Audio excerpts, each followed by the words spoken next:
നമസ്കാരം. പ്രധാന വാർത്തകൾ. കേരള കോൺഗ്രസ് എം ചെയർമാനും എംഎൽഎയും മുൻ മന്ത്രിയുമായ കെ മാണി അന്തരിച്ചു. അനുശോചിച്ച് രാഷ്ട്രീയ കേരളം. സംസ്കാരം വ്യാഴാഴ്ച. ഗുരുവായൂരിൽ കുടിവെള്ള പൈപ്പ് പൊട്ടുന്നത് തുടർക്കഥയാകുന്നു. ഒരുമനിയൂർ, കടപ്പുറം പഞ്ചായത്തുകളിൽ കുടിവെള്ള വിതരണം തടസ്സപ്പെട്ടു.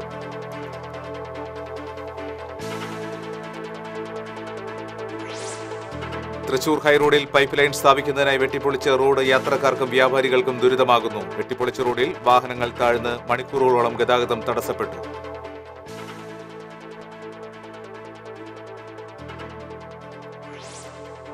നടിയെ ആക്രമിച്ച കേസിൽ സുപ്രീംകോടതിയിലെ വിചാരണ തീരും വരെ ദിലീപിനെതിരെ കുറ്റം ചുമത്തില്ലെന്ന് സംസ്ഥാന സർക്കാർ. വിചാരണ കോടതിയെ ഈ വിവരം അറിയിക്കുമെന്നും സർക്കാർ.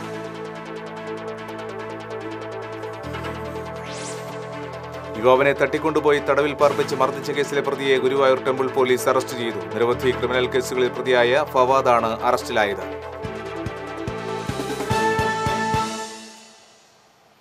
കേരള കോൺഗ്രസ് എം ചെയർമാനും എംഎൽഎയും മുൻ മന്ത്രിയുമായ കെ മാണി അന്തരിച്ചു. 86 വയസ്സായിരുന്നു. ശ്വാസകോശ രോഗത്തെ തുടർന്ന് കൊച്ചിയിലെ സ്വകാര്യ ആശുപത്രിയിൽ ചികിത്സയിൽ കഴിയുകയായിരുന്നു അദ്ദേഹം. വൈകിട്ട് 4:57 അന്ത്യം. വൃക്കകൾ തകരാറിലായതിനാൽ ഡയാലിസിസ് തുടരുകയായിരുന്നു. ശ്വാസകോശ സംബന്ധമായ അസുഖത്തെ തുടർന്ന് കഴിഞ്ഞ വെള്ളിയാഴ്ചയാണ് കൊച്ചിയിലെ ആശുപത്രിയിൽ എത്തിച്ചത്. ദീർഘകാലമായി ആസ്മയ്ക്ക് ചികിത്സയിലായിരുന്നു അദ്ദേഹം. അസുഖത്തെ തുടർന്ന് ചികിത്സയിലായിരുന്നതിനാൽ തെരഞ്ഞെടുപ്പ് പ്രചരണ പരിപാടികളിലും കെ എം മാണി പങ്കെടുത്തിരുന്നില്ല. UDF സർക്കാരിൽ ധനകാര്യമന്ത്രിയായിരുന്ന കെ എം മാണി ഏറ്റവും അധികം തവണ ബജറ്റ് അവതരിപ്പിച്ച വ്യക്തി കൂടിയാണ്. സംസ്കാരം വ്യാഴാഴ്ച പാലാ സെന്റ് തോമസ് കത്തീഡ്രലിൽ നടക്കും. പാലായുടെ മാണിക്യമല്ല, കടപുഴകിയത് കേരള രാഷ്ട്രീയത്തിലെ വൻമരം.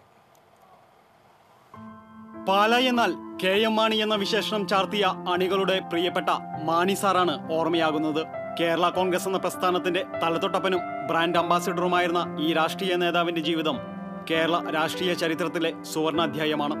പിളർപ്പും ആരോപണങ്ങളും പാർട്ടിയെയും വ്യക്തിപ്രഭാവത്തെയും ഉലച്ചപ്പോഴും ചങ്കിടറാതെ പ്രതിസന്ധികളെ നെഞ്ചുവിരിച്ച് നേരിട്ട കപ്പിത്താനായിരുന്നു ഈ നേതാവ്. മാണി സാർ എന്ന് അണികൾ ആവേശത്തോടെയും അഹങ്കാരത്തോടെയും വാഴ്ത്തിയ നേതാവ്.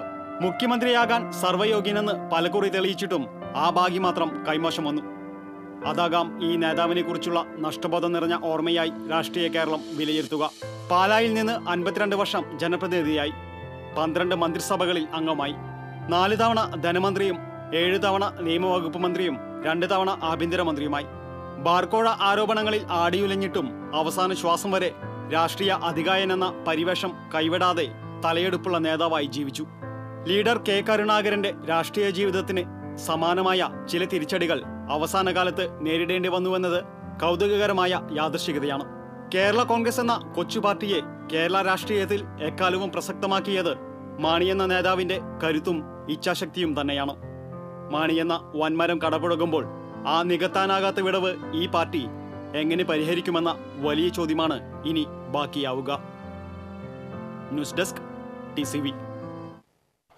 കേരള രാഷ്ട്രീയത്തിൽ മാണി തീർത്ത റെക്കോർഡുകൾ ചരിത്രമായി എന്നും അവശേഷിക്കും. ആ ചരിത്രം തിരുത്തിക്കുറിക്കാൻ ഇനിയൊരു രാഷ്ട്രീയ നേതാവിനും സാധിച്ചെന്ന് വരില്ല. മൂലധന ചെലവ് 9,194 കോടി രൂപ. വായ്പകളും മുൻകൂറും തനി -673.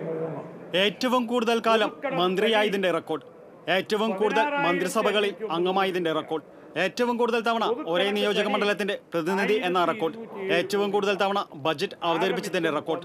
കേരള രാഷ്ട്രീയത്തിൽ കെ എം മാണി തീർത്ത റെക്കോർഡുകൾ മറികടക്കാൻ ഒരു രാഷ്ട്രീയ നേതാവിനും ഇനി സാധിച്ചെന്ന് വരില്ല. അത്രയധികം റെക്കോർഡുകൾ സൃഷ്ടിച്ചു വെച്ചിട്ടാണ് മാണി സാർ യാത്രയാകുന്നത്. 1964 രൂപീകൃതമായ പാലാ നിയമസഭാ മണ്ഡലത്തിൽ 65 മുതൽ തുടർച്ചയായി 13 തവണ വിജയിച്ച മാണി പാലായുടെ അനിഷേധ്യ നേതാവായിരുന്നു മരണം വരെ. നിയമസഭാംഗമായി 52 വർഷവും മന്ത്രിയായി 1/4 നൂറ്റാണ്ടും ഒരേ നിയോജക മണ്ഡലത്തിൽ തുടർച്ചയായി അരനൂറ്റാണ്ട് പിന്നിട്ട ജനപ്രതിനിധി എന്നിങ്ങനെയുള്ള റെക്കോർഡുകൾ മാണിക്ക് മാത്രം സ്വന്തം. എക്കാലവും പള്ളിക്കൊപ്പവും വിശ്വാസികൾക്കൊപ്പവും അടിയുറച്ചു നിന്ന മാണി പാലയാണ് തന്റെ രണ്ടാം ഭാര്യയെന്ന് തുറന്നു പറഞ്ഞിട്ടുണ്ട്. രാജ്യം തെരഞ്ഞെടുപ്പ് രാഷ്ട്രീയത്തിന്റെ ചൂടും ചൂരും ഏറ്റുവാങ്ങുന്ന വേളയിലാണ് രാഷ്ട്രീയത്തിലെ ഈ വൻമരം കടപുഴകുന്നത്. അതും മാണി സാർ തീർക്കുന്ന മറ്റൊരു ചരിത്രമായി കാലം വിലയിരുത്തിയേക്കും. News desk TCV. കെ മാണിയുടെ നിര്യാണം രാഷ്ട്രീയ കേരളത്തിന് കനത്ത നഷ്ടമാണെന്ന് മുൻ നിയമസഭാ സ്പീക്കർ അഡ്വക്കേറ്റ് തേറമ്പിൽ രാമകൃഷ്ണൻ പറഞ്ഞു. ഇതുപോലൊരു ജനപ്രതിനിധിയും നേതാവും ഇനി ഉണ്ടാകാൻ സാധ്യത കുറവാണെന്നും തേറമ്പിൽ അനുസ്മരിച്ചു. അധികകാലമുള്ള ചരിത്രത്തിൽ മാണി സാറിൻ്റെ പേരും ഉണ്ടായിരിക്കും എന്നാണ് കാര്യം. അദ്ദേഹത്തിൻ്റെ നിര്യാണത്തിൽ അദ്ദേഹത്തിൻ്റെ കുടുംബത്തോട് ദുഃഖം രേഖപ്പെടുത്തുന്നു. അദ്ദേഹത്തിൻ്റെ പാർട്ടിയോട് ദുഃഖത്തിൽ ഞാൻ പങ്കുചേരുന്നു. ഗുരുവായൂരിൽ കുടിവെള്ള പൈപ്പ് പൊട്ടുന്നത് തുടർക്കഥയാകുന്നു. മമ്മിയൂരിൽ പൈപ്പ് പൊട്ടി റോഡ് പുഴയായി. തൃത്താലയിൽ നിന്ന് ഒരുമനയൂർ കടപ്പുറം പഞ്ചായത്തുകളിലേക്ക് കുടിവെള്ളം നൽകുന്ന പ്രധാന പൈപ്പാണ് പൊട്ടിയത്. അത്താണി ജംഗ്ഷനിൽ നിന്ന് 1/2 കിലോമീറ്റർ ദൂരത്തിൽ മമ്മിയൂർ ക്ഷേത്രം വരെ വലിയ വെള്ളക്കെട്ടാണ് രൂപപ്പെട്ടത്. വിവരമറിഞ്ഞ് ജനപ്രതിനിധികളെത്തി വാട്ടർ അതോറിറ്റിയുമായി ബന്ധപ്പെട്ടെങ്കിലും 1 മണിക്കൂറിന് ശേഷമാണ് ഉദ്യോഗസ്ഥർ സ്ഥലത്തെത്തിയത്. 2 മണിയോടെ assistant engineer CM Manasvi സംഭവസ്ഥലത്തെത്തി pumping നിർത്തിവെക്കുവാൻ നിർദ്ദേശം നൽകി. എന്നാൽ പമ്പിംഗ് നിർത്തിയിട്ടും 5 മണിവരെ വെള്ളം വന്നുകൊണ്ടേയിരുന്നു. പൊട്ടിയ പൈപ്പ് ശരിയാക്കണമെങ്കിൽ ദിവസങ്ങളെടുക്കും. ഏറെ വാഹന ഗതാഗതമുള്ള പ്രധാന റോഡ് വെട്ടിപ്പൊളിച്ചാൽ മാത്രമേ പൈപ്പ് ശരിയാക്കാൻ കഴിയുകയുള്ളൂ. ഇതിന് പൊതുമരാമത്ത് വകുപ്പിന്റെ അനുമതി വാങ്ങണം. ഗതാഗതം മറ്റു വഴിക്ക് തിരിച്ചുവിട്ട് വേണം പണികൾ ആരംഭിക്കാൻ. അതുവരെ കുടിവെള്ളക്ഷാമം രൂക്ഷമായ ഒരുമനയൂർ കടപ്പുറം പഞ്ചായത്തുകളിൽ കുടിവെള്ള വിതരണം തടസ്സപ്പെടും. അമൃത് കുടിവെള്ള പദ്ധതിയുടെ പൈപ്പിടൽ നടക്കുന്നതിനാൽ ഗുരുവായൂരിലെ ഉൾറോഡുകളിൽ പല സ്ഥലത്തും പൈപ്പ് പൊട്ടി വെള്ളം പാഴാകുന്നുണ്ട്. അമൃത് പദ്ധതിയുടെ കാന നിർമ്മാണത്തിനിടയിലും പൈപ്പുകൾ പൊട്ടുന്നുണ്ട്. നഗരസഭയുടെയും വാട്ടർ അതോറിറ്റിയുടെയും അനാസ്ഥയാണ് പൈപ്പ് പൊട്ടലിന് പിന്നിലെന്ന് പ്രതിപക്ഷ കൗൺസിലർമാർ ആരോപിച്ചു. കൗൺസിലർമാരായ ആൻഡ്രൂ തോമസ്, ശൈലജ ദേവൻ, ശോഭ ഹരിനാരായണൻ തുടങ്ങിയവർ സംഭവസ്ഥലം സന്ദർശിച്ച് പ്രതിഷേധം രേഖപ്പെടുത്തി. TCV news, Guruvayur. കരുവന്നൂർ കുടിവെള്ള പദ്ധതിയുടെ പൈപ്പ് പൊട്ടി വെള്ളം പാഴാകുന്നു. ഒരുമനയൂർ പഞ്ചായത്തിലെ 3-ാം കല്ല് മോഡേൺ ക്ലിനിക്കിന് മുൻപിലായാണ് പൈപ്പ് പൊട്ടിയത്. ആയിരക്കണക്കിന് ലിറ്റർ വെള്ളമാണ് ഇവിടെ പാഴായിക്കൊണ്ടിരിക്കുന്നത്. പദ്ധതി ഉദ്ഘാടനം കഴിഞ്ഞ് 1 മാസം പിന്നിടുമ്പോഴേക്കും 8ാമത്തെ സ്ഥലത്താണ് പൈപ്പ് പൊട്ടി വെള്ളം പാഴാകുന്നത്. നിലവാരമില്ലാത്ത പൈപ്പ് ഉപയോഗിച്ചതും പൈപ്പുകൾ ഘടിപ്പിക്കുന്നതിന് ബഡ് ജോയിന്റ് സിസ്റ്റം ഉപയോഗിച്ചതുമാണ് പൈപ്പ് പൊട്ടുന്നതിന് പ്രധാന കാരണമെന്ന് പറയുന്നു. തൃശൂർ ഹൈറോഡിൽ കുടിവെള്ള പൈപ്പ് സ്ഥാപിക്കുന്നതിനായി വെട്ടിപ്പൊളിച്ച റോഡ് യാത്രക്കാർക്കും വ്യാപാരികൾക്കും ദുരിതമാകുന്നു. പൈപ്പ് ലൈൻ സ്ഥാപിക്കാൻ വെട്ടിപ്പൊളിച്ച റോഡിൽ വാഹനങ്ങൾ കുടുങ്ങുന്നത് പതിവായി. റൗണ്ടിൽ നിന്നും അരിയങ്ങാടിയിലേക്ക് പോകുന്നതിനിടെ 5 വിളക്കിന് മുൻപായി ലോറിയും മിനി ടിപ്പറും കുഴിയിൽ താണത് വൻ ഗതാഗതക്കുരുക്കിന് ഇടയാക്കി. ക്രെയിൻ എത്തിച്ചാണ് ലോറിയും മിനി ടിപ്പറും മാറ്റിയത്. കുടിവെള്ള പൈപ്പ് സ്ഥാപിക്കുന്നതിനായി ഹൈറോഡിൽ പൊളിച്ചിട്ട റോഡ് റീടാറിംഗ് നടത്താത്തതുമൂലം ഇതുവഴിയുള്ള ഗതാഗതം ദുരിതമായിരിക്കുകയാണ്. 1.5 മാസം മുൻപാണ് കുടിവെള്ള പൈപ്പ് ലൈൻ സ്ഥാപിക്കാനായി ഹൈറോഡ് ഉൾപ്പെടെ നഗരത്തിലെ വിവിധ റോഡുകൾ വെട്ടിപ്പൊളിച്ചത്. കടുത്ത പൊടി ഉയരുന്നത് മൂലം വ്യാപാരികളും യാത്രക്കാരും വൻ ദുരിതമാണ് നേരിടുന്നത്. 500ഓളം വ്യാപാര സ്ഥാപനങ്ങളും 2000-ലധികം തൊഴിലാളികളുമാണ് ദിനംപ്രതി ദുരിതത്തിനിടയാകുന്നത്. പൊടിശല്യം രൂക്ഷമായതിനെ തുടർന്ന് പല സ്ഥാപനങ്ങളും അടച്ചിട്ടിരിക്കുകയാണ്. വിഷു, ഈസ്റ്റർ വിപണി ലക്ഷ്യമിട്ട് വരും ദിവസങ്ങളിൽ നഗരത്തിൽ തിരക്ക് ഇനിയും വർദ്ധിപ്പിക്കുമെന്നിരിക്കെ പൊളിച്ചിട്ട റോഡ് നഗരത്തിലെത്തുന്നവരുടെ യാത്രാ ദുരിതം ഇരട്ടിയാക്കും. ഇതിനു പുറമെ തൃശൂർ നഗരത്തിന്റെ വിവിധ റോഡുകളിലും ഗതാഗതക്കുരുക്ക് അനുഭവപ്പെട്ടു. നടിയെ ആക്രമിച്ച കേസിൽ സുപ്രീംകോടതിയിലെ വിചാരണ തീരും വരെ ദിലീപിനെതിരെ കുറ്റം ചുമത്തില്ലെന്ന് സംസ്ഥാന സർക്കാർ. സുപ്രീംകോടതിയിലാണ് സംസ്ഥാന സർക്കാർ നിലപാട് ആവർത്തിച്ചത്. പ്രതിഭാഗവുമായി ഇക്കാര്യത്തിൽ നേരത്തെ ധാരണയാണെന്നും വിചാരണ കോടതിയെ വിവരം അറിയിക്കുമെന്നും സംസ്ഥാന സർക്കാർ വ്യക്തമാക്കി. കേസ് വാദം തുടങ്ങുന്നത് മാറ്റണമെന്ന് വിചാരണ കോടതിയോട് ആവശ്യപ്പെടുമെന്നും സംസ്ഥാന സർക്കാർ സുപ്രീംകോടതിയിൽ അറിയിച്ചു. നടിയെ ആക്രമിച്ച് ദൃശ്യങ്ങൾ പകർത്തി എന്നവകാശപ്പെട്ടുള്ള മെമ്മറി കാർഡ് വിട്ടുതരണമെന്ന ദിലീപിന്റെ ഹർജി ഇപ്പോഴും സുപ്രീംകോടതിയുടെ പരിഗണനയിലാണ്. ഇതിലൊരു തീരുമാനമാകുന്നതുവരെ കുറ്റം ചുമത്തേണ്ടതില്ലെന്നാണ് സർക്കാരും പ്രതിഭാഗവും തമ്മിലുള്ള ധാരണ. ഇക്കാര്യം ബുധനാഴ്ച തന്നെ വിചാരണ കോടതിയെ അറിയിക്കും. സുപ്രീംകോടതിയിലെ കേസിൽ തീരുമാനം ഉണ്ടാകുന്നതുവരെ കുറ്റം ചുമത്തില്ലെന്ന് കഴിഞ്ഞ തവണ കേസ് പരിഗണിച്ചപ്പോൾ സംസ്ഥാന സർക്കാർ വാക്കാൽ കോടതിയെ അറിയിച്ചിരുന്നു. ബൈക്ക് തട്ടിയത് ചോദ്യം ചെയ്ത യുവാവിനെ തട്ടിക്കൊണ്ടുപോയി തടവിൽ പാർപ്പിച്ച് മർദ്ദിച്ച കേസിലെ പ്രതിയെ ഗുരുവായൂർ ടെമ്പിൾ പോലീസ് അറസ്റ്റ് ചെയ്തു. ചാവക്കാട് പാലയൂർ കറുപ്പംവീട്ടിൽ ഫവാദിനെയാണ് ടെമ്പിൾ SHO C പ്രേമാനന്ദകൃഷ്ണന്റെ നേതൃത്വത്തിലുള്ള സംഘം അറസ്റ്റ് ചെയ്തത്. വധശ്രമം ഉൾപ്പെടെ 12ഓളം കേസിൽ പ്രതിയാണ് ഫവാദ്. കഴിഞ്ഞ ജനുവരി 16-നാണ് കേസിനാസ്പദമായ സംഭവം. ഫവാദിനൊപ്പമുണ്ടായിരുന്ന കുന്നംകുളം പോർക്കുളം സ്വദേശികളായ കാളിപ്പറമ്പിൽ ലിജിൽ, ചൂണ്ടുപുരയ്ക്കൽ സൂരജ് എന്നിവരെ നേരത്തെ അറസ്റ്റ് ചെയ്തിരുന്നു. ഒളിവിലായിരുന്ന പ്രതി പേരകം വാഴപ്പുള്ളിയിലെ ഭാര്യ വീട്ടിൽ വന്നു പോകുന്നതായി പോലീസിന് വിവരം ലഭിച്ചിരുന്നു. ഇതേ തുടർന്ന് ബൈക്കിൽ പോവുകയായിരുന്ന പ്രതിയെ പോലീസ് പിന്തുടർന്നുവെങ്കിലും ബൈക്ക് റേസിംഗ് വിദഗ്ധനായ ഇയാൾ സാഹസികമായി രക്ഷപ്പെടാൻ ശ്രമം നടത്തി. ഏറ്റുമുട്ടലിലൂടെയാണ് പോലീസ് പ്രതിയെ കീഴടക്കിയത്. ഹൈവേ പോലീസ് SIയെ ആക്രമിച്ച് ഇടിച്ച് പരിക്കേൽപ്പിച്ച കേസിലും പൂരത്തിനിടയിൽ പോലീസിനെ ആക്രമിച്ച് പരിക്കേൽപ്പിച്ച കേസിലും ഫവാദ് പ്രതിയാണ്. Temple SI KN Manoj, senior CPO TR Shine, CPO S Sharan, Alex എന്നിവരും പ്രതിയെ പിടികൂടിയ സംഘത്തിലുണ്ടായിരുന്നു. ഇടവേള. ചില യാത്രകൾ പൂർണ്ണത തേടിയുള്ളതാണ്, പൈതൃകം തേടിയുള്ളതാണ്, പരിശുദ്ധി തുടിക്കുന്ന പട്ട് തേടിയുള്ളതാണ്.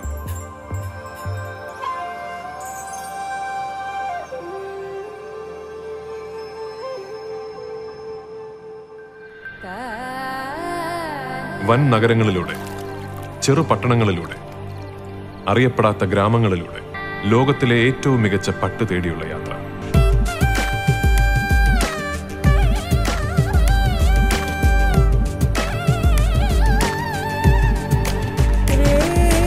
കല്യാൺ സിൽക്സ്, പട്ടിന്റെ ഹൃദയത്തിലൂടെ ഒരു തീർത്ഥയാത്ര. വാർത്തകളിലേക്ക്. പനി ബാധിച്ച് ചികിത്സയിലായിരുന്ന യുവാവ് മരിച്ചു. ചന്ദ്രാപ്പന്നി കണ്ണമ്പുള്ളിപ്പുറം കിഴക്കേപ്പുരയ്ക്കൽ പരേതനായ മോഹനന്റെ മകൻ 37 വയസ്സുള്ള ഷൈജുവാണ് മരിച്ചത്. പനി ബാധിച്ചതിനെ തുടർന്ന് 2 ദിവസമായി തൃശൂർ മെഡിക്കൽ കോളേജ് ആശുപത്രിയിൽ ചികിത്സയിലായിരുന്നു. റോഡ് മുറിച്ചു കടക്കുന്നതിനിടെ ബൈക്കിടിച്ച് വ്യാപാരി മരിച്ചു. പുത്തൻപിടിക ഗവൺമെന്റ് LP സ്കൂളിന് സമീപം വാഴപ്പള്ളി 56 വയസ്സുള്ള സജീവനാണ് മരിച്ചത്. കഴിഞ്ഞ ദിവസം രാത്രി കടപൂട്ടി വീട്ടിലേക്ക് മടങ്ങുന്നതിനിടെ പുത്തൻപിടിക ജംഗ്ഷന് സമീപത്ത് വെച്ചാണ് അപകടം. അമിത വേഗതയിലെത്തിയ ബൈക്കാണ് അപകടത്തിനിടയാക്കിയത്. ഉടൻ തന്നെ തൃശൂരിലെ സ്വകാര്യ ആശുപത്രിയിൽ എത്തിച്ചുവെങ്കിലും മരണം സംഭവിക്കുകയായിരുന്നു. ബൈക്കിൽ സഞ്ചരിച്ചിരുന്ന പുത്തൻപിടിക പള്ളത്ത് രാകേഷ്, ഫെബിൻ എന്നിവരെ നിസ്സാര പരിക്കുകളോടെ ഒളരിയിലെ സ്വകാര്യ ആശുപത്രിയിൽ പ്രവേശിപ്പിച്ചു. അശ്രദ്ധമായി വാഹനമോടിച്ച് അപകടമുണ്ടാക്കിയതിന് കേസെടുത്തതായി അന്തിക്കാട് പോലീസ് അറിയിച്ചു. വെങ്ങണിശ്ശേരി കപ്പക്കാട് മീൻ പിടിക്കുന്നതിനിടെ മത്സ്യത്തൊഴിലാളി മരിച്ചു. കപ്പക്കാട് സ്വദേശി വെളുത്താണ്ടി വീട്ടിൽ 60 വയസ്സുള്ള വേലായുധനാണ് മരിച്ചത്. മീൻ പിടിക്കുന്നതിനിടെ അബദ്ധത്തിൽ വലയിൽ കുടുങ്ങുകയായിരുന്നു. തൃശൂരിൽ നിന്ന് ഫയർഫോഴ്സ് എത്തിയാണ് മൃതദേഹം പുറത്തെടുത്തത്. ലോക്സഭാ തെരഞ്ഞെടുപ്പിനോടനുബന്ധിച്ച് തൃശൂരിൽ ഭിന്നശേഷിക്കാരുടെ കൂട്ടായ്മ സംഘടിപ്പിച്ചു. തെരഞ്ഞെടുപ്പ് കമ്മീഷന്റെ കീഴിൽ പ്രവർത്തിക്കുന്ന സ്വീപ് കൂട്ടായ്മയും കേരള വികലാംഗ ക്ഷേമ സംഘടനയും സംയുക്തമായാണ് വോട്ട് നമ്മുടെ അവകാശം എന്ന പേരിൽ ടൗൺ ഹാളിൽ പരിപാടി സംഘടിപ്പിച്ചത്. വികലാംഗരും ഭിന്നശേഷിക്കാരുമായവർ സർക്കാർ നൽകുന്ന യാത്രാ സൗകര്യം അടക്കമുള്ള സേവനങ്ങൾ പ്രയോജനപ്പെടുത്തി തങ്ങളുടെ സമ്മതിദാനാവകാശം വിനിയോഗിക്കണമെന്ന് ബന്ധപ്പെട്ട ഉദ്യോഗസ്ഥർ നിർദ്ദേശം നൽകി. SVEEP nodal officer PD Sindhu സമ്മതിദാനാവകാശം സംബന്ധിച്ച വിശദീകരണം നൽകി. വികലാംഗ ക്ഷേമ അസോസിയേഷൻ സംസ്ഥാന ജനറൽ സെക്രട്ടറി ഖാദർ നാട്ടിക ചടങ്ങിൽ അധ്യക്ഷത വഹിച്ചു. SVEEP officer Ravichandran, TP Vinod Shankar, Ramdas Chelakkara, Pandu Sindhu തുടങ്ങിയവർ സംസാരിച്ചു. തുടർന്ന് വോട്ടവകാശം ആശയമാക്കിയ കലാപരിപാടികളും അരങ്ങേറി. അതേസമയം പരിപാടിയിൽ പങ്കെടുക്കാനെത്തിയ വികലാംഗരായവർക്ക് പടികൾ ഒഴിവാക്കി പകരം ഹാളിനുള്ളിലേക്ക് കടക്കാനാവശ്യമായ റാമ്പ് ഒരുക്കി നൽകാത്തതിൽ ഒരു വിഭാഗം പ്രതിഷേധവുമായി രംഗത്തെത്തി. പരാതിപ്പെട്ടിട്ടും നടപടി സ്വീകരിക്കാത്തതിൽ പ്രതിഷേധിച്ച് ഡിഫറൻലി ഏബിൾഡ് എംപ്ലോയീസ് അസോസിയേഷൻ ഭാരവാഹികൾ പരിപാടിയിൽ നിന്ന് ഇറങ്ങിപ്പോയി. എന്നാൽ അസോസിയേഷൻ ആവശ്യപ്പെട്ട പ്രകാരമാണ് ടൗൺ ഹാളിൽ പരിപാടി സംഘടിപ്പിച്ചതെന്ന് സ്വീപ് ഉദ്യോഗസ്ഥർ പറഞ്ഞു. ഇടമുട്ടം പാലപ്പെട്ടി ദേശീയപാതയിൽ വാഹനങ്ങൾ കൂട്ടിയിടിച്ച് 2 പേർക്ക് പരിക്കേറ്റു. പാലപ്പെട്ടി പടിഞ്ഞാറെ വളവിലായിരുന്നു അപകടം. 2 കാറും 1 ബൈക്കും ഓട്ടോറിക്ഷയുമാണ് കൂട്ടിയിടിച്ചത്. ബസ്സിന് പുറകിൽ നിർത്തിയിട്ടിരുന്ന വാഹനങ്ങൾക്ക് പുറകിൽ കാർ ഇടിച്ചതിനെ തുടർന്നാണ് അപകടമുണ്ടായത്. ഓട്ടോറിക്ഷയ്ക്ക് പുറകിൽ കാർ ഇടിച്ചതിനെ തുടർന്ന് ഓട്ടോറിക്ഷ മുന്നിൽ നിർത്തിയിട്ടിരുന്ന ബൈക്കിലും കാറിലും ഇടിക്കുകയായിരുന്നു. ബൈക്ക് യാത്രികനായ എടക്കഴിയൂർ സ്വദേശി ഉസ്മാൻ, ഓട്ടോ ഡ്രൈവർ നാട്ടിക സ്വദേശി കണ്ടംപുള്ളി ഉല്ലാസ് എന്നിവർക്കാണ് പരിക്കേറ്റത്. ജനവിധി 2019.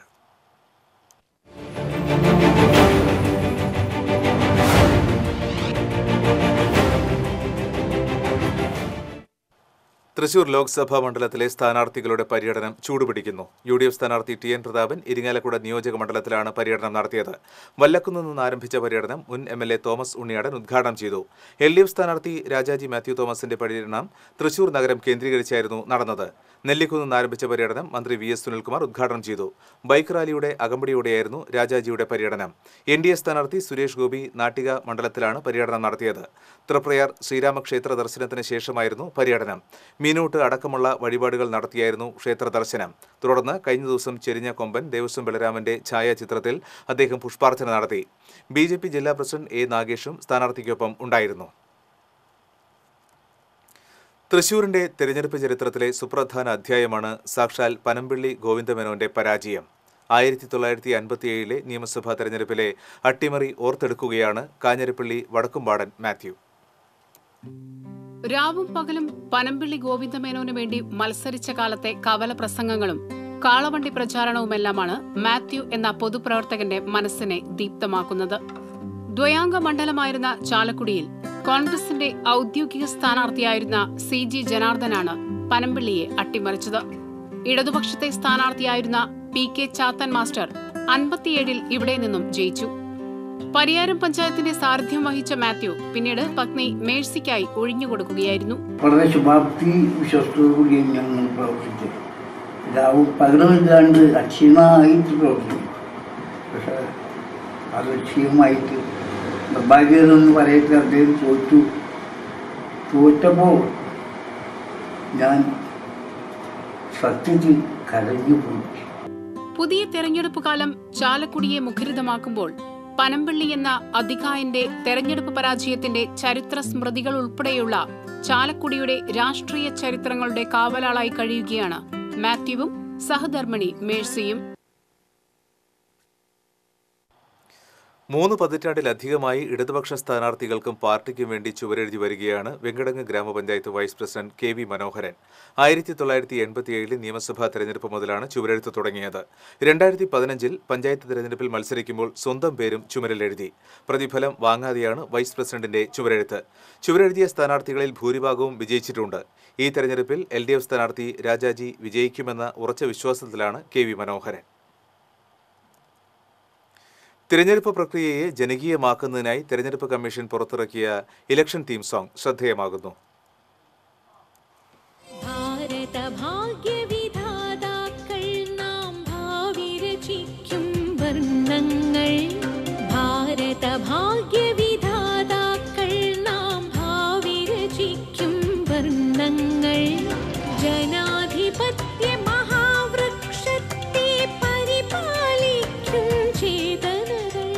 K. ജയകുമാർ രചിച്ച ഗാനം ആലപിച്ചിട്ടുള്ളത് KS ചിത്രയാണ്. ഭാരത ഭാഗ്യവിധാതാക്കൾ നാം എന്ന് തുടങ്ങുന്ന ഗാനത്തിന് സംഗീതം നൽകിയിട്ടുള്ളത് മാത്യു ടി ഇട്ടിയാണ്. ജനാധിപത്യ മഹോത്സവത്തെയും സമ്മതിദാന അവകാശത്തെയും സ്വതന്ത്ര മനസ്സോടെ വിനിയോഗിക്കാനും നമ്മുടെ പ്രതിനിധിയെ പൂർണ്ണ മനസ്സോടെ തെരഞ്ഞെടുക്കാനുമുള്ള ആഹ്വാനമാണ് ഗാനം മുന്നോട്ട് വയ്ക്കുന്നത്.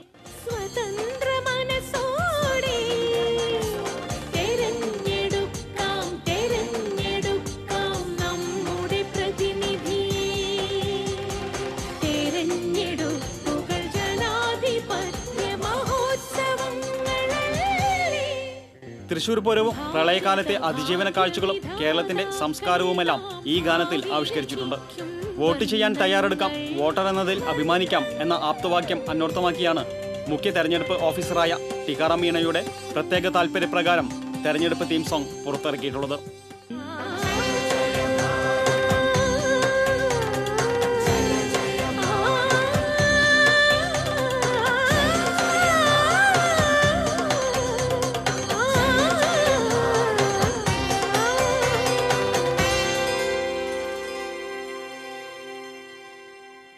Political desk TCV.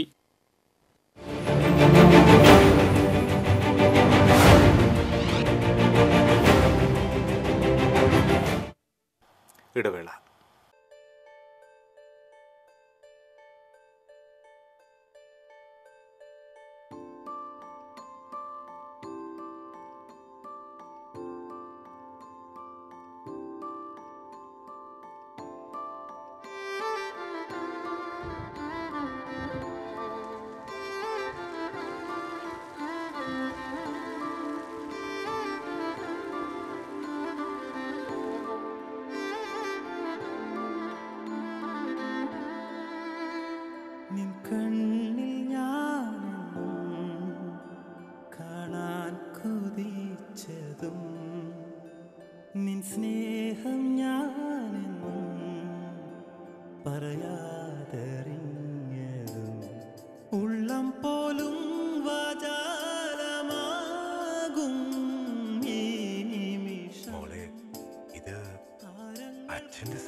ഓണം ആഘോഷങ്ങൾ ഇവിടെ തുടങ്ങുന്നു. Jose Alukkas, jewellery for every generation. Chelakkara നിയോജക മണ്ഡലത്തിലെ പോളിംഗ് ബൂത്തുകളിൽ മുഖ്യ തെരഞ്ഞെടുപ്പ് നിരീക്ഷകൻ സന്ദർശനം നടത്തി. തെരഞ്ഞെടുപ്പിന് മുന്നോടിയായി ഇലക്ഷൻ സാമഗ്രികൾ സൂക്ഷിച്ചിരിക്കുന്ന ചെറുതുരുത്തി ഗവൺമെന്റ് സ്കൂളിലാണ് നിരീക്ഷകൻ JD ദേശായി സന്ദർശനം നടത്തിയത്. ചേലക്കര നിയോജക മണ്ഡലത്തിലേക്കുള്ള മുഴുവൻ ബൂത്തുകളിലേക്കും നൽകേണ്ട വോട്ടിംഗ് സാമഗ്രികൾ ചെറുതുരുത്തി സ്കൂളിലാണ് സൂക്ഷിച്ചിരിക്കുന്നത്. ചേലക്കര നിയോജക മണ്ഡലത്തിലെ പ്രശ്നബാധിത ബൂത്തുകളെക്കുറിച്ചും അതിന്റെ സുരക്ഷാ ക്രമീകരണങ്ങളെപ്പറ്റിയും വിലയിരുത്തുന്നതിനു വേണ്ടി കൂടിയാണ് ഇവർ എത്തിയത്. Vadakkanchery tahsildar Mustafa Kamal, assistant returning officer Sijo Thomas എന്നിവരും മറ്റ് ബന്ധപ്പെട്ട ഉദ്യോഗസ്ഥരും ഇവരോടൊപ്പം ഉണ്ടായിരുന്നു. ലോക്സഭാ തെരഞ്ഞെടുപ്പുമായി ബന്ധപ്പെട്ട കേരളത്തിലെ അഭിപ്രായ സർവേകൾ രാഷ്ട്രീയ പ്രേരിതമാണെന്ന് വൈദ്യുതി മന്ത്രി M.M. മണി പറഞ്ഞു. കേരളത്തിൽ കാലാകാലങ്ങളിൽ സർവേ ഫലങ്ങൾ ജനങ്ങൾ കണ്ടിട്ടുള്ളതാണെന്നും സർവേ നടത്തുന്നവർക്ക് രാഷ്ട്രീയ ചായ്വുണ്ടെന്നും മന്ത്രി അഭിപ്രായപ്പെട്ടു. കൊടുങ്ങല്ലൂരിൽ മാധ്യമപ്രവർത്തകരോട് സംസാരിക്കുകയായിരുന്നു അദ്ദേഹം. തെരഞ്ഞെടുപ്പ് ഫലം പുറത്തുവരുമ്പോൾ സർവേ ഫലങ്ങൾ പാളുമെന്നും M.M. മണി പറഞ്ഞു. കടലാസ് തുണ്ടുകൊണ്ട് വർണ്ണപ്രപഞ്ചമൊരുക്കി കുട്ടി കലാകാരന്മാർ. ബ്യൂട്ടിഫുൾ കമിറ്റ്സ് എന്ന പേരിൽ തൃശൂർ ലളിതകലാ അക്കാദമിയിലാണ് ചിത്രപ്രദർശനം ഒരുക്കിയിട്ടുള്ളത്. തൃശൂർ പാറമേക്കാവ് വിദ്യാമന്ദിറിലെ 38 വിദ്യാർത്ഥികൾ ചേർന്നാണ് ഈ ചിത്രപ്രദർശനം ഒരുക്കിയിട്ടുള്ളത്. ഉപയോഗശൂന്യമായ വസ്തുക്കൾ കൊണ്ട് കളർഫുൾ കൊളാഷ് ഒരുക്കിയിരിക്കുകയാണ് ഇവിടെ. പക്ഷിമൃഗാദികളും പ്രകൃതി വർണ്ണങ്ങളുമെല്ലാമാണ് കൊളാഷിലൂടെ ആവിഷ്കരിച്ചിട്ടുള്ളത്. ഇത്തരമൊരു പ്രദർശനം കേരളത്തിൽ ഒരുപക്ഷെ ആദ്യത്തേതായിരിക്കുമെന്ന് പ്രദർശനത്തിന് നേതൃത്വം നൽകുന്ന ചിത്രകലാ അധ്യാപകൻ ഷൈൻ കരുണാകരൻ സാക്ഷ്യപ്പെടുത്തുന്നു. അതായത് കൊളാഷ് നമ്മുടെ രണ്ടാം ലോകമഹായുദ്ധ കാലത്താണത് അതിൻ്റെ ഒരു ആവിർഭാവം ഉണ്ടായിട്ടുള്ളത്. പാബ്ലോ പിക്കാസോയാണ് സ്റ്റാർട്ട് ചെയ്തത്. പല സ്ഥലങ്ങളിൽ ചിത്രകാരന്മാർ ഇത് ചെയ്യുന്നുണ്ടെങ്കിലും അങ്ങനെ വ്യാപകമായിട്ട് ഏത് സ്ഥലത്തും നടക്കുന്നില്ല. പ്രത്യേകിച്ചും കുട്ടികളുടെ ഒരു കോൺടെസ്റ്റിൽ ഇത് ആദ്യമായിട്ടാണ്. നമ്മൾ കേരളത്തിൽ എന്തായാലും ആദ്യമായിട്ടുള്ള ഒരു എക്സിബിഷനാണെന്ന് നമുക്ക് ഉറപ്പ് പറയാൻ പറ്റും. വേസ്റ്റ് ആയിട്ടുള്ള ഒന്നിൽ നിന്ന് ഒരു പുതിയൊരു പ്രോഡക്റ്റ്, അത് മാത്രമല്ല അതൊരു ക്രിയേറ്റീവായിട്ടുള്ള ഒരു ഒന്നായിട്ട് മാറ്റി ഇതുപോലെ മനോഹരമായിട്ടൊരു ചിത്രമായിട്ട് മാറ്റുക എന്ന് പറഞ്ഞു കഴിഞ്ഞാൽ തീർച്ചയായിട്ടും നമ്മൾ അതിലൂടെ ഒരു വേറൊരു മെസ്സേജാണ്. കുട്ടികളുടെ ക്രിയാത്മകതയെ പ്രയോജനപ്പെടുത്തി റീസൈക്ലിംഗ് രീതിയിലൂടെയാണ് എല്ലാ ചിത്രങ്ങളും ആവിഷ്കരിച്ചിട്ടുള്ളത്. വരയ്ക്കേണ്ട രൂപം സ്കെച്ച് ചെയ്ത് അതിൽ മാഗസിനുകളിൽ നിന്നുള്ള വർണ്ണക്കടലാസുകൾ ഒട്ടിച്ചാണ് ചിത്രങ്ങൾ ഒരുക്കുന്നതെന്നും ഏറെ ശ്രമകരമാണ് ഇത്തരം ഉദ്യമമെന്നും കുട്ടികൾ പറയുന്നു. ടൈം കൺസ്യൂമിംഗ് ആണ്, നല്ല ബുദ്ധിമുട്ടുണ്ട് ചെയ്യാൻ വേണ്ടി. പിന്നെ ഒരു പെൻസിൽ സ്കെച്ച് പോലെ ചെയ്തു. അത് കഴിഞ്ഞിട്ട് ലൈറ്റ് ഷെയ്ഡുകളിൽ വെച്ചിട്ട് ഞങ്ങൾ തപ്പിയെടുത്തിട്ട് പിന്നെ ഡാർക്ക് ഷെയ്ഡുകളിലാക്കിയിട്ടാണ് രൂപമൊക്കെ എടുത്തത്. ഞങ്ങൾ സിസേഴ്സൊന്നല്ല യൂസ് ചെയ്തത്, കൈ കൊണ്ട് തന്നെയാണ്. ഗവൺമെന്റ് ഫൈൻ ആർട്സ് കോളേജിലെ പ്രൊഫസർ മനോജ് കണ്ണൻ പ്രദർശനം ഉദ്ഘാടനം ചെയ്തു. കല്യാണി ബാലകൃഷ്ണൻ, പ്രിൻസിപ്പൽ രമ രഘുനാഥ് എന്നിവർ പങ്കെടുത്തു. ഈ മാസം 12-ാം തീയതി വരെയാണ് പ്രദർശനം സംഘടിപ്പിച്ചിട്ടുള്ളത്. TCV news, Thrissur. പൊരിയുന്ന കാലാവസ്ഥയ്ക്ക് തെല്ല് ആശ്വാസമായി ചാലക്കുടിയിൽ വീണ്ടും വേനൽ മഴയെത്തി. ചൊവ്വാഴ്ച വൈകിട്ടാണ് നഗരത്തിലും മറ്റും മഴ പെയ്തത്. മഴ മലയോര മേഖലയെ സ്പർശിച്ചില്ല. ചാറ്റൽ മഴയോടെ അവസാനിക്കുകയായിരുന്നു. കൊടും വേനലിലും വറ്റാതെ പെരിഞ്ഞനത്തെ ഓടുകുളം കൗതുകമാകുന്നു.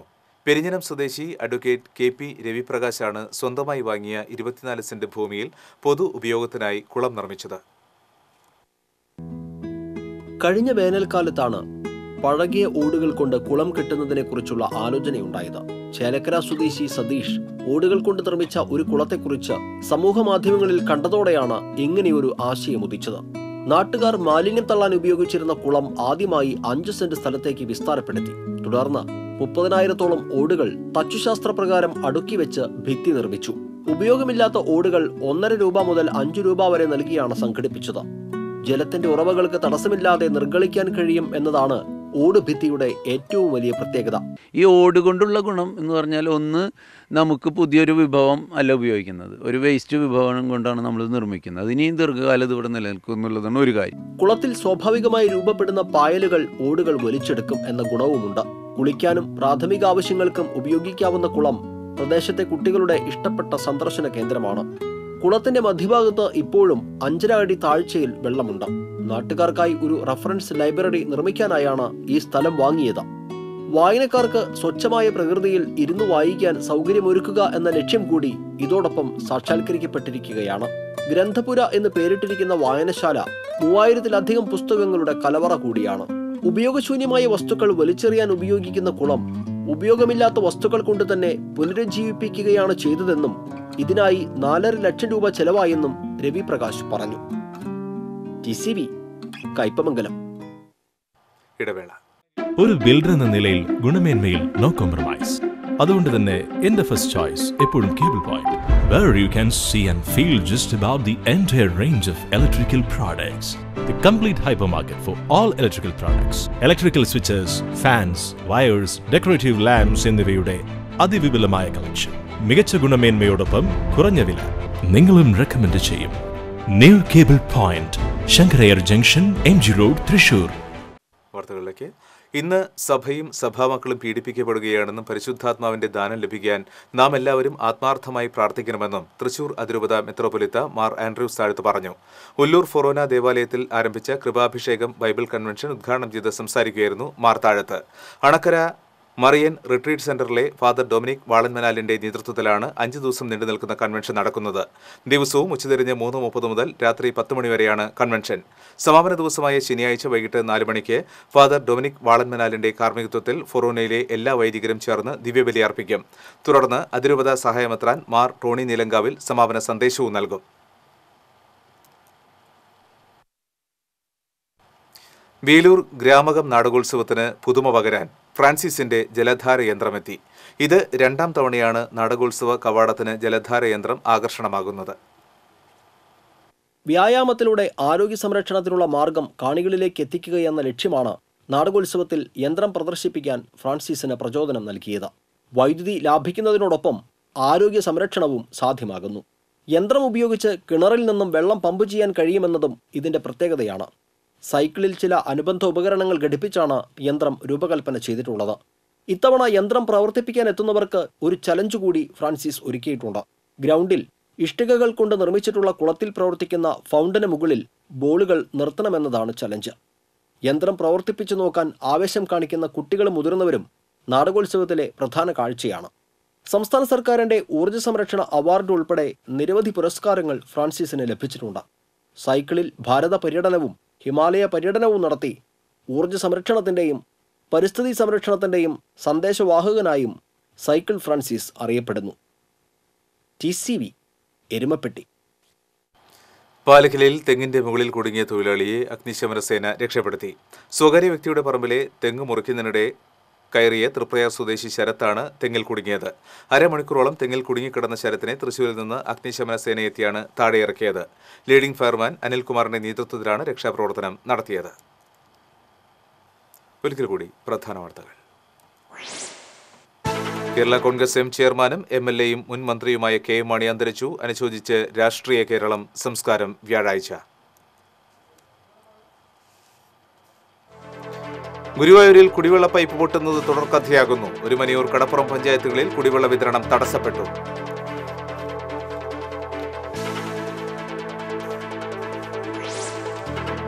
തൃശൂർ ഹൈറോഡിൽ പൈപ്പ് ലൈൻ സ്ഥാപിക്കുന്നതിനായി വെട്ടിപ്പൊളിച്ച റോഡ് യാത്രക്കാർക്കും വ്യാപാരികൾക്കും ദുരിതമാകുന്നു. വെട്ടിപ്പൊളിച്ച റോഡിൽ വാഹനങ്ങൾ താഴ്ന്ന് മണിക്കൂറുകളോളം ഗതാഗതം തടസ്സപ്പെട്ടു.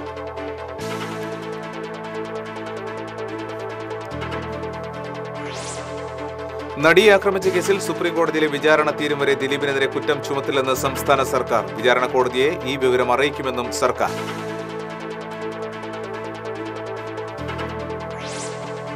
യുവാവിനെ തട്ടിക്കൊണ്ടുപോയി തടവിൽ പാർപ്പിച്ച് മർദ്ദിച്ച കേസിലെ പ്രതിയെ ഗുരുവായൂർ ടെമ്പിൾ പോലീസ് അറസ്റ്റ് ചെയ്തു. നിരവധി ക്രിമിനൽ കേസുകളിൽ പ്രതിയായ ഫവാദാണ് അറസ്റ്റിലായത്. ഈ ബുള്ളറ്റിൻ പൂർണ്ണമാകുന്നു. നമസ്കാരം.